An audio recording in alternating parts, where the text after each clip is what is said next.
কাশ্মীর নিয়ে হঠাৎই বোমা ফাটিয়েছে আমেরিকা এবং তাতে কিন্তু পাকিস্তানের গায়ে ছ্যাঁকা লেগেছে এবং এই ডেভেলপমেন্টটা কিন্তু সিগনিফিকেন্ট।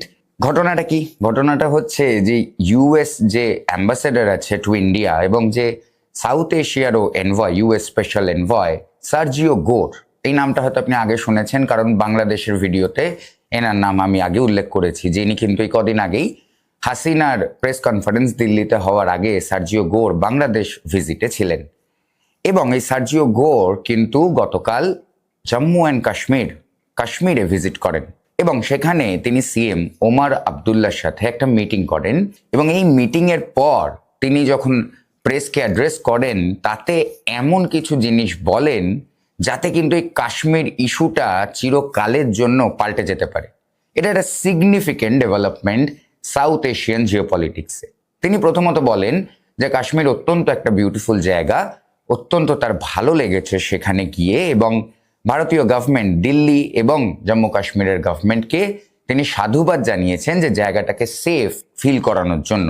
এবং তিনি এমনও কথা দিয়েছেন যে আমেরিকান যে ট্রাভেল অ্যাডভাইসারি আছে সেটাও কিন্তু কাশ্মীরে লোয়ার করে দেয়া হবে, যেটা আগে বাড়ানো ছিল পেহেলগাম অ্যাটাকের পরে এবং অ্যাব্রোগেশনের পরেও, তখনও যখন স্থিতি খুব একটা স্টেবল ছিল না। কিন্তু এই কথা বলতে গিয়ে তারপর তিনি যা বলেন তাতেই কিন্তু চাঞ্চল্য ছড়িয়ে পড়েছে গোটা পৃথিবীতে। তিনি বলেন যে আমি ভারতের একটা খুব ইম্পর্টেন্ট পার্টে দাঁড়িয়ে আছি। তিনি এই ভারতের ইম্পর্টেন্ট পার্ট এই কথাটা ইউজ করেছেন। এখন এই নিয়ে এত চাঞ্চল্য কেন? কারণ এর আগে কিন্তু ইউএস কোনোদিন অফিসিয়ালি এই ভারতের ইম্পর্টেন্ট পার্ট বলে কাশ্মীরকে রেকগনাইজ করতো না, একটা ডিসপিউটেড টেরিটরি বলেই চলতো। কিন্তু এখন মানে এটা ফর্মালি লিগালাইজড একটা ওয়ে থেকে, যেটা কোনো ইউএস এর চ্যানেল বা কোনো স্পেকুলেটিভ খবর না, ইউএস এর অ্যাম্বাসেডার তিনি যখন দাঁড়িয়ে বলছেন যে আমি ভারতের একটা অত্যন্ত ইম্পর্টেন্ট অংশে এসছি, তার মানে ইউএস ন্যারেটিভ এখন কাশ্মীর নিয়ে কি সেটা পরিষ্কার করে দিল ইউএস।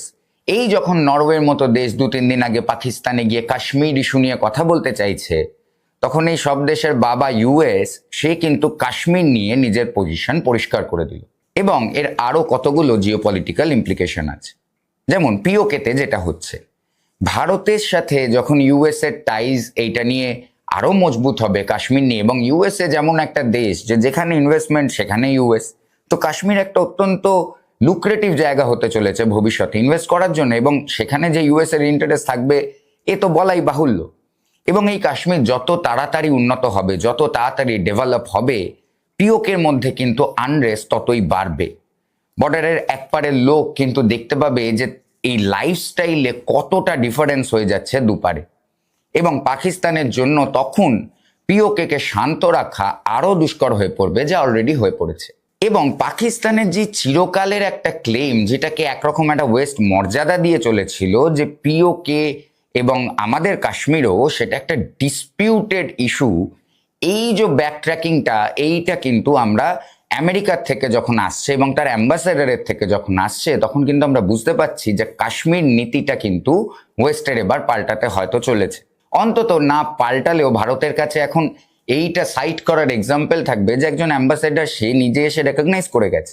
এবং পাকিস্তানের এই বিভিন্ন দিন বিভিন্ন ইস্যুতে কার্গিলকে টেনে আনা, কার্গিল নিয়ে চর্চা করে এবং সেইটাকে একটা যাহক করে নিজেদের সার্ভাইভাল স্ট্র্যাটেজির জন্য একটা ইস্যুকে বানিয়ে রাখা এবং এই টেরোরিজমের ব্যবসাটা খেলতেই থাকা, এইটার উপর যে একটা বড় সড়ো বাধা তৈরি হতে চলেছে সেটা পাকিস্তান বুঝতেই পেরেছে। যার জন্য পাকিস্তান এটা শোনার পরেই তাদের দেশে যে কোনো ইউএস এম্বাসির যে চিফ আছে আর কি, বা ইউএস এম্বাসির যিনি ভারপ্রাপ্ত আছেন, তাকে ডেকে পাঠিয়ে তাকে কিন্তু একঘাত দিয়েছে যে কি আমাদের সাথে তোমরা এত সব জিনিসে বালুচিস্তানে ফান্ডিং করছো, আমাদের এখানে এই করছো, ওখানে তাই করছো, এটা তো ঠিক না। তোমরা কেন ভারতীয় কাশ্মীরে গিয়ে তাদের মর্যাদা দিয়ে দিচ্ছ? আমরা এরপর কি নিয়ে বাটি নিয়ে ঘুরবো সারা পৃথিবীতে? পাকিস্তানে গায়ে লেগেছে, স্বাভাবিক ব্যাপার। পাকিস্তানে গায়ে লেগেছে বলেই বুঝলাম যে কাজটা কতটা সিগনিফিকেন্ট। তো এই একটা ভীষণ সিগনিফিকেন্ট ডেভেলপমেন্ট কিন্তু কাশ্মীর থেকে আজকের দিনে উঠে আসছে। আমাদের দেশে অনেকেই যখন অ্যাব্রোগেশন অফ কাশ্মীর হয়েছিল, যখন কাশ্মীরের স্পেশাল কনস্টিটিউশনাল পাওয়ারগুলো তুলে নেওয়া হয়েছিল, তখন আমাদের দেশেই এই নিয়ে কিন্তু যথেষ্ট পোলারাইজিং মতামত ছিল যে এটা কি ঠিক হলো না ভুল হলো ইত্যাদি ইত্যাদি ইত্যাদি।